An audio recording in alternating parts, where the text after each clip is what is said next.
I'm Terry Sacka, and this is Rigged Against You. Today we're going to discuss It's Not What You Think It Is. And I'm going to show a handful, briefly, but a handful of really important points of information that you're going to want to know, because what you think is going on out there, the media is not even close to telling you. And you have to kind of put the dots together. So before I get going, please consider subscribing, hit the bell for notification. I don't do too many of these, but when I do, the information is very important for making wise decisions for your future. So today we're talking about It's Not What You Think It Is. Now, a lot of what's happening here is what I've been anticipating. I knew something was coming, whether it be a war or another pandemic, which I still think is around the corner. But I do believe that it's possible. Well, I know what we're seeing play out here in the WAR, and I figured I better be careful with that. They probably will throttle or whatever they do when they shadow you. But that's just a small piece of this. But what's behind the scenes? It is amazing to me when I see how the money, the big money, is feverishly trying to acquire gold and silver.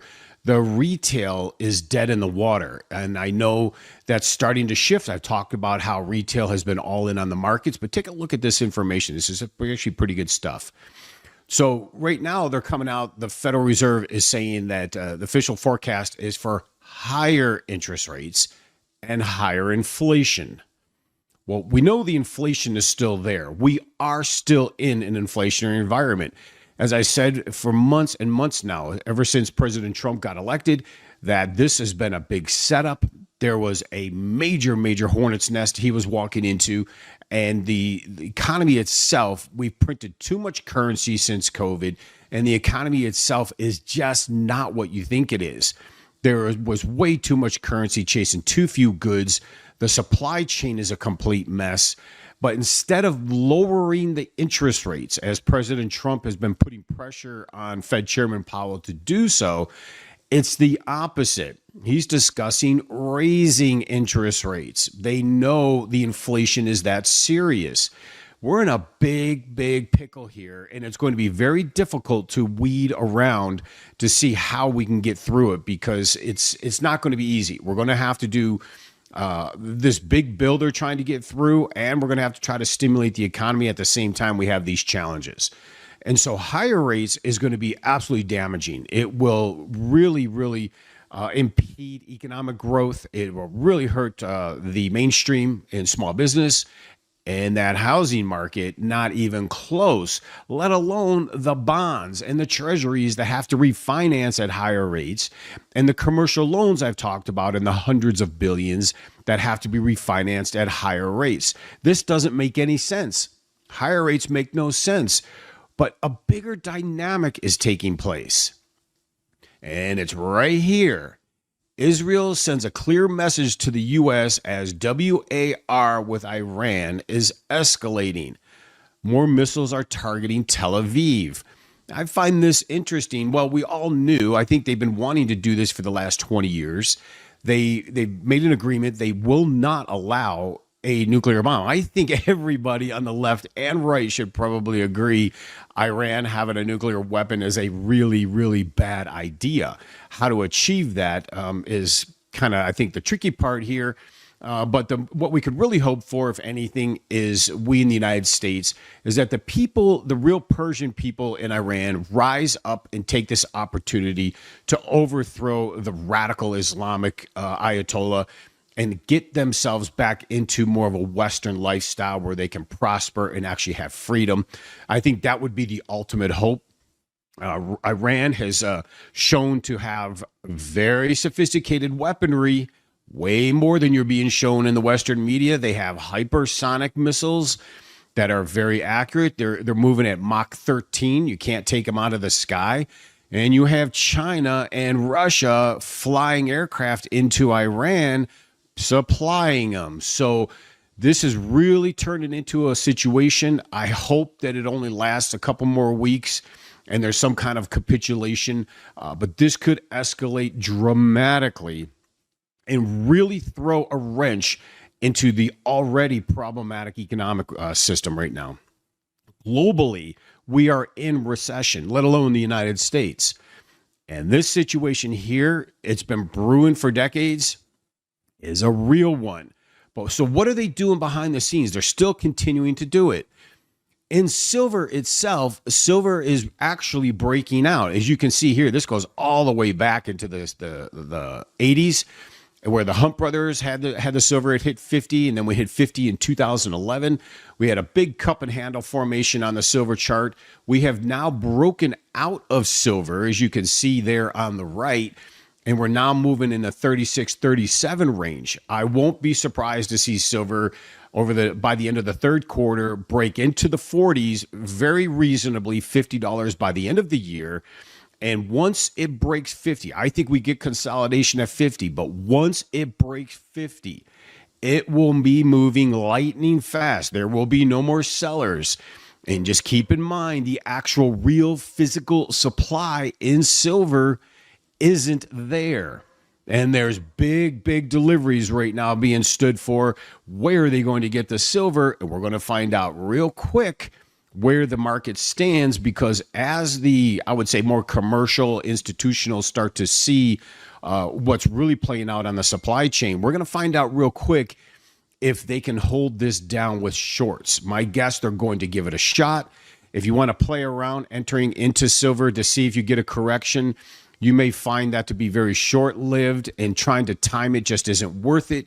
Owning physical silver and gold right now, especially silver with the gold-silver ratio at its level in the 90s, is a phenomenal investment to hold as we keep marching towards 50. And once we break 50, I will not be surprised over the next handful of couple years here to see silver $150 to $300. It's just not going to be unreasonable. If you knew the real supply chain, you would understand that. Most retail don't seem to get it, though, still, and it's pretty shocking. They're missing out on a wonderful opportunity to hold an asset outside the system. So here we have the Federal Reserve looking to raise interest rates instead of cut. We are in that inflationary phase. It is important. If they cut to try to stimulate the economy, inflation will continue to rip higher. It's not a good situation. I keep contending we're in a damned if you do, damned if you don't position. We need radical reform beyond the big, beautiful bill I think they're talking about. We need to get into some of the crypto, and we need a real big, huge boost in the economy to offset the inflation that is coming. But when you take a look at the gold side of things, here the central bank gold purchases. Now, I know you hear a lot about the central bank, buying gold. But if you notice here, this goes all the way back to 1960 when they were ferociously owning gold before we actually came off the gold standard. Really, you find central banks weren't really owning gold over the handful of decades. But if you notice, really since the mid-2000s, they've been acquiring. And look at since Ukraine, look at the last 3 bars. Central banks are purchasing gold at a rate we have never seen in decades and decades. And this isn't just because Ukraine or Iran and Israel. This is bigger. This is because the dollar has lost its hegemony. We are now in a multipolar financial system. The dollar is still king, but it is now not the only currency. Many in the East, which control almost 60 to 70% of world trade, are now settling in their own currencies. And you have the BRICS. The BRICS are still staying together and trying to align under another currency. And in the BRICS, they will be using commodities such as gold. I think all these, once we pass the regulations, which has moved through the Senate, and we start going into crypto, I think you're going to see massive adoption of stablecoin. We will use US dollars to back a stablecoin. You need an asset. A lot of countries will be using gold. I still contend gold goes a lot higher. I will not be surprised to see gold at $5,000 to $7,000. It is just going to happen. And if you see here on this chart showing how much central banks are accumulating gold, and yet they're telling you it's archaic. Why are they buying it then, right? It's because the fiat currencies are worthless and getting more so. Why I do believe we're going into a massive revolution in the new financial system that is coming. Pretty interesting stuff, though, but it's not what you're being told is playing out there. Here's an image of gold on the chart. As you can see, we hit a triple top at the $3,400 range per ounce, and we broke out. So gold is now on the verge of breaking out. Now, it's okay. There's going to be some correction. But gold is definitely breaking out of the triple top. We're going to go to new highs. I won't be surprised to see gold 4,000 and in the low 4,000s by the end of the year. It's just part of what's taking place in the downfall of global currencies and the WARs that are taking up a lot of resources and not producing anything in real economy except for the Defense Department, if you know what I mean. And here's the bigger picture that you need to know for all the retail people that are still in the stock market. The big money's getting out. Warren Buffett's still sitting on $350 billion in cash. That ought to tell you something. The S&P 500 is trading at 22 times the projected earnings, about 18% above its long-term average. And that's not optimism. We don't have an economy. We haven't had an economy in quite some time. That's altitude. And the people with parachutes are already pulling the cord. Executives from Palantir and Tesla and NVIDIA. Now, these are insiders. These are executives. They have been offloading tens of millions of shares this year. And when you see the executives selling, you know they know what's coming. Their precision exits timed near local peaks executed before the music stops. There's a reason Warren Buffett is still sitting in cash, and they know. I'm just telling you, if you're in the stock market still, I don't quite understand why you're still down for the year. Silver is going to be the better bet. Gold will be next. Crypto's more long-term.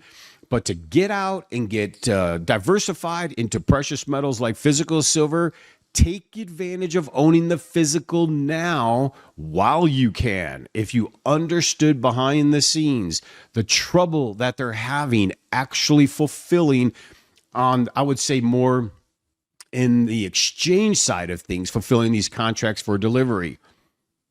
It's not there. And physical silver is needed for everything. Not only do we have the Russia-Ukraine situation still full blown, and you don't really hear much about that, but Russia is just annihilating Ukraine right now. And now you have Israel and Iran. And you have now China, Russia supplying Iran, and Iran has some very serious weaponry. If the people of Iran do not march up and take this government over, we could be seeing a very serious escalation of WAR in a way we do not want. You want to talk about get that stock market off that 40% that I still think is a proper cleansing. If you're in the right place with silver and gold during this period, you will be very well taken care of. And then you could always rediversify back later once we see what tree is standing.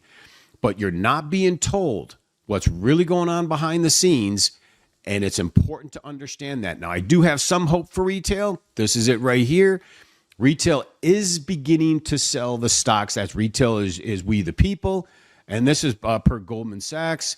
Seeing this is good. They're finally below the means here on the right, which means some of you are waking up. The question is, what do you do with it? Sitting in cash is very dangerous. I still keep in mind the great take-in is real. Understand currency in the bank does not belong to you. You're an unsecured creditor. You've given the bank a loan. They just have an obligation to pay you back. I know we have a lot of hope with President Trump. I know if anybody can do it for this country, it will be President Trump. He has tremendous uphill battle ahead of him. And it will be very important in the short term here for the next year or two to remain very defensive and getting repositioned in IRAs, at home, whatever it is, in physical precious metal, especially silver, with the ratio this high and the supply in problematic state as it is with demand exploding, you can't go wrong. So until next time, God bless you.